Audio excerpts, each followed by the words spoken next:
Buenas noches para todos. Primero que todo, por orden de honor y necesidad, por favor, un aplauso a Santiago Loza.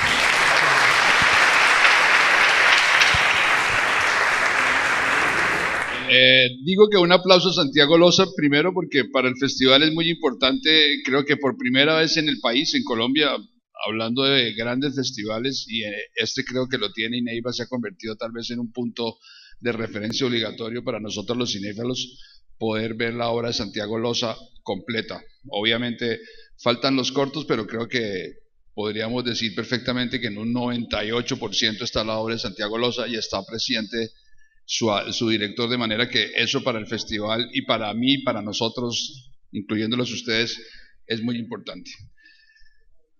Recuerdo a Santiago viendo la primera película de él que se llama El extraño. Lo recuerdo mucho porque es mi película, ¿cómo decirlo?, favorita, porque creo que es de los pocos autores que se ha de alguna manera apartado, en el buen sentido de la palabra, de ese cliché, si se puede llamar así, que algunos críticos colombianos han dado por denominar el nuevo cine argentino. Y en ese sentido quiero, de alguna manera, sentirme muy honrado de tener a Santiago, porque aparte de tener un gran director de cine, tenemos un gran dramaturgo, y eso es muy importante. Para ustedes que si en algún momento desean hacer cine, hablar de cine, conocer de cine, creo que la palabra mágica para entender la estructura narrativa, las películas de Santiago Loza, el manejo del tiempo, la dirección de los actores, se reduce a dramaturgia, que es un elemento básico de la escritura de un guión, de la puesta en escena, como dicen los franceses, la mise en scène, del tiempo cinematográfico, de los tres valores del tiempo, que en las películas de Santiago creo que es algo único, y lo digo porque las he vivido y las he visto: tiempo, temporalidad y tempo. Para darle la palabra a Santiago, diría, ¿qué se entiende por dramaturgia cinematográfica en tus trabajos? Bueno, antes que nada agradecerte por las palabras, agradecer a Luis y Hernando por la invitación al Festival Sin Excusa, vuelvo a agradecer, y a ustedes por estar esta noche acá. Bueno, no sé cómo, es una pregunta un poco difícil, digo, hay algo que tiene que ver con la experiencia personal de cómo uno entiende el cine o cómo uno vive el cine, que creo que siempre para los que hacemos cine es una experiencia casi íntima, y que en realidad, bueno, mi primera película es Extraño, la hice cuando tenía 30 años, o sea que ya no era tan joven, y hago la película cuando yo entro en crisis con ciertas formas narrativas del cine, que yo puedo disfrutar, pero no me servían para expresarme. Con ciertas, yo había hecho, bueno, yo te contaba como la carrera de guión cinematográfico y fui cinéfilo siempre, y sentía que ciertas formas narrativas que tenían que ver con formas muy más clásicas a mí no me representaban, y quería encontrar, bueno, había hecho trabajos previos donde había intentado buscar, y bueno, la primera película fue una película de búsqueda de tiempos y de lenguaje. Y creo que de alguna forma, ahora estoy terminando la última película, la séptima, y sigue siendo, esa búsqueda no está completa,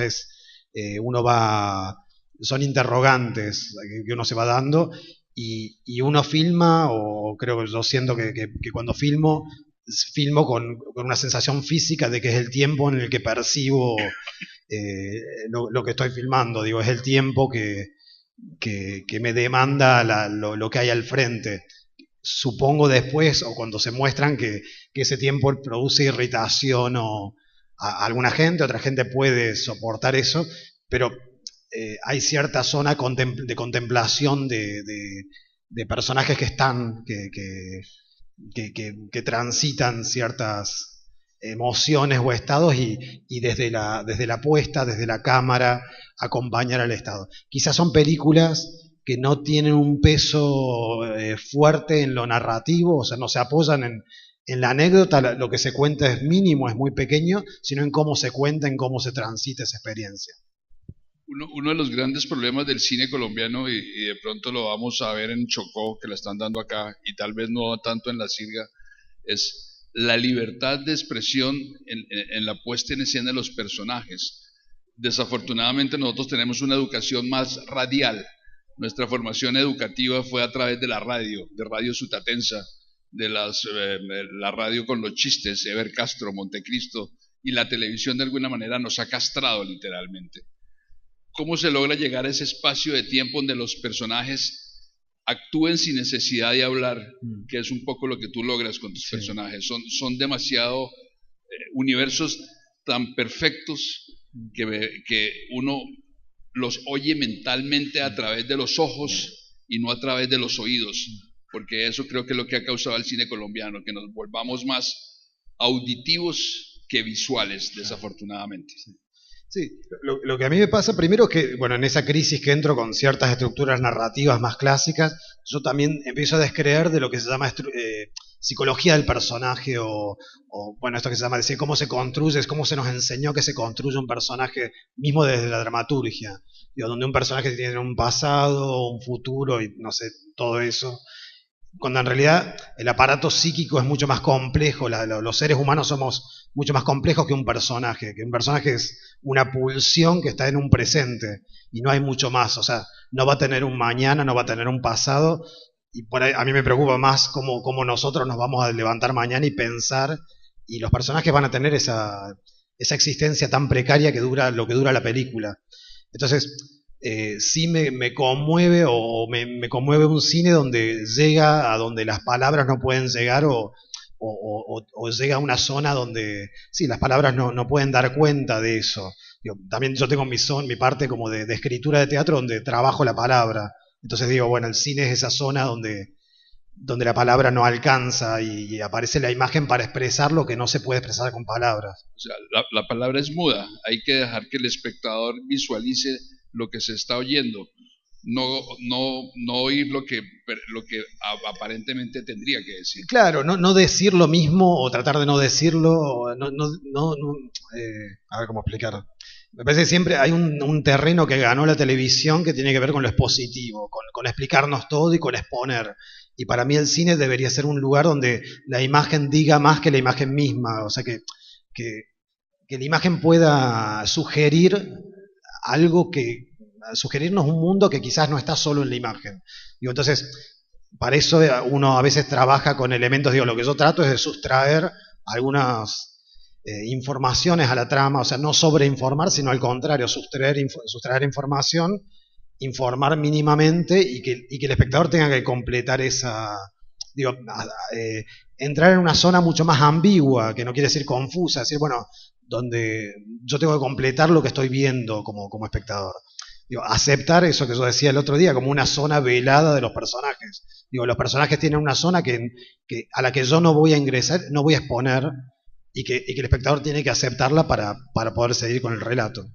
Tendríamos que pensar entonces, siendo un poco deshonestos con el público, que la educación del espectador es importante en relación a lo que estamos viendo. Lo que pasa es que me parece que sin demeritar al público, ¿no? Me pasa que el público, yo soy público, todos somos públicos, digo,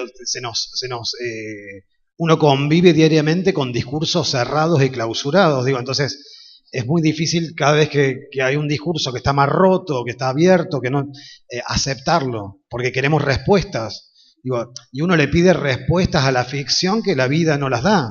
Digo, uno acepta que la vida está abierta por todos lados, que no, pero la ficción le pide que esté cerrada, explicada y empaquetada. Digo, me parece que lo que uno busca, porque es el gusto que uno tiene, o lo que yo me trato de encontrar cuando veo teatro, cine o literatura, bueno, son discursos que yo pueda completar o filtrarme. Digo, y algo de eso, creo que más que la educación tiene que ver con animarse o no a ese tipo de discursividades.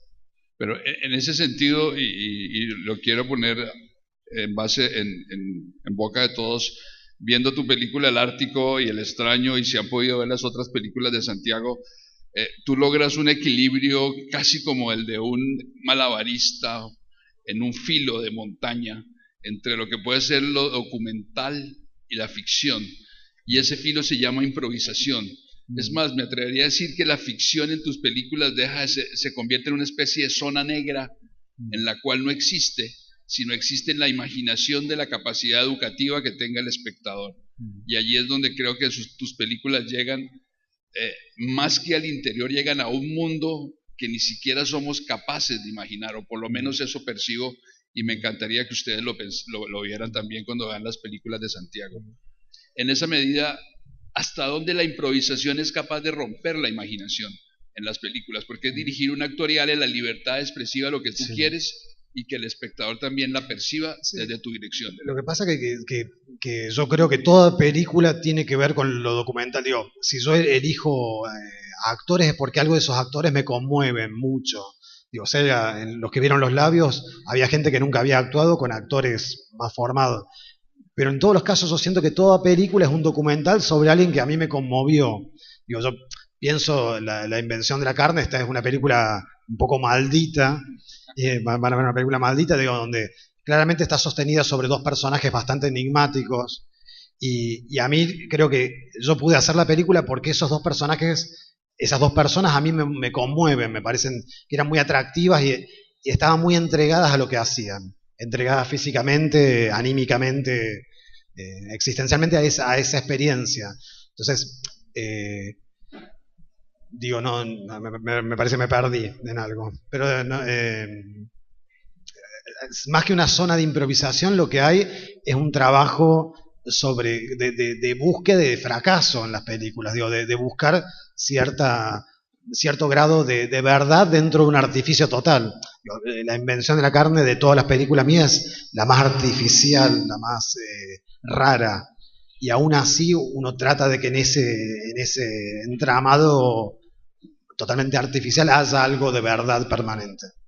Ahí me surge una pregunta que tal vez muchos de los espectadores aquí presentes comparten, es el cine colombiano, y perdonen que ponga ese ejemplo, se quiere caracterizar o pretende caracterizarse a partir de los trabajos de Víctor Gaviria, que no sé si lo conozcas, en el sentido que dicen que los actores naturales le dan cierta facilidad actoral, y a veces pienso que los directores confunden lo actoral y lo económico. Piensan que porque son actores naturales no cobran, pero no conocen el interior de los actores. En una película que se vio aquí, Los Labios, por ejemplo, tú improvisas con actores naturales. Sí. Dramatúrgicamente, ¿cómo sería esa explicación con actores ya con una estructura narrativa, actoral muy profesional, enfrentados a la improvisación de un actor natural, en el sentido de darles como una línea narrativa? Para mí es prácticamente lo mismo. Digo, en el caso de Los Labios es que la gente tenía que saber cuál era el cuento, el cuento que se narraba, es muy simple. Digo, tenían que saber, era como muy honesto que ellos sabían la escena que se contaba. Y un actor tiene que saber la escena que se cuenta. Pero sobre todo lo que por lo menos lo que intento en cada película es hacer que funcione, que esté viva la toma. Digo, es trabajar con el actor, sea un actor natural como le dicen acá o un actor profesional, trabajar estamos peleando por ese presente, porque haya algo de tensión en ese presente. Entonces digo, para eso yo voy acudiendo desesperadamente a todo lo que puedo, digo, a trabajar sobre todo sobre las huellas personales de cada actor, sea un actor formado o un actor. A mí me interesa trabajar sobre los rostros, sobre los cuerpos, sobre cierta verdad muy cruda que tiene cada actor. Que quizás se corre de ciertos parámetros de belleza pero me parece que para mí es lograr que en el presente algo nos conmueva, que nos emocione, aun cuando la construcción puede ser artificial o fría, que nos pueda emocionar. Sobre todo porque el presente se pierde cuando la luz se apaga. Deja de ser presente para convertirse en un presente tácito cuando la luz se apaga y el cine nos invade y nos empieza a mostrar una ficción que ni siquiera conocíamos o desconocíamos. Sí, para mí el presente se pierde siempre. El presente es una pérdida permanente, digo, yo así lo siento. Entonces creo que el cine lo que puede lograr mínimamente es la captura momentánea, ilusoria de un presente. En ese sentido, ¿cómo definirías la película que vamos a ver hoy, La invención de la carne? ¿Cuál es el presente y cuál es la ficción? Porque si leemos con detenimiento lo que dice el folleto, el tema, realmente cualquiera de nosotros estaríamos en condiciones de ser un objeto de uso personal desde el cine y desde la trama. Sí, en realidad la invención de la carne, la primera imagen que viene de la película tiene que ver con que yo me entero que en ciertas facultades, en alguna facultad de Argentina, había, así como se trabaja con cuerpos muertos para el estudio de la medicina, también se trabaja con mujeres, con cuerpos vivos para el estudio, en ese caso, de prácticas ginecológicas. Y para mí esa especie de modelo vivo, pensé que la persona que hacía eso, o lo poco que averigüé, era alguien que tenía que ver con una zona muerta, con alguien muerto. Y un poco trabaja, la invención de la carne trabaja sobre esta figura, sobre una especie de cuerpo femenino muerto que quiere estar viva, que quiere vivir, pero hay algo en ella que está entregado a esa sensación de muerte. Para mí esa fue la primera imagen, es solamente el comienzo, después, y el cruce con un personaje que le interesa la materia, lo orgánico, y que tiene una necesidad de encontrar algo en su trayecto. Para mí es una película que se corre de todo tipo de realismo, naturalismo, digo, no habla de una realidad social como puede ser en Los Labios, sino estos dos personajes son casi como abstracciones en un punto, o es un viaje un poco onírico o sensorial. Creo que es una película que si se la trata de entender desde una lógica social, no van a perder porque es un disparate. Me parece que tiene como un dramatismo, una melancolía que pasa por otra zona, por una zona, digo, no por ese tipo de lógica. Si quisiéramos preguntar ¿dónde está el referente o qué película hubiera podido tener de punto de partida o de referencia o de parecido? ¿Existiría? Me parece, yo me di cuenta de referentes de la invención de la carne a posteriori de la película. Digo, para mí tiene que ver con cierto cine de Fassbinder o cierto cine, digo, por el tipo de actuaciones, porque tiene algo de melodrama excesivo que de tan melodramático pasa a otra zona. Yo venía a hacer unas películas muy contenidas que eran Extraño, Cuatro Mujeres, Mismo Ártico, y acá me parecía que era una película que tenía ganas de hacer una película que fuese extremadamente dramática, tan dramática que casi el dolor de tan dolorosa no se pudiera sentir el dolor. Entonces digo, me parece que pienso eso como un director, y a la vez digo, son películas que uno trata de que, creo que los referentes son, uno está contaminado de mucho cine que ve, de literatura que lee, y de la vida, y trata de hacer películas que se contradigan. Es una película, la invención, muy diferente a todas las otras que hice.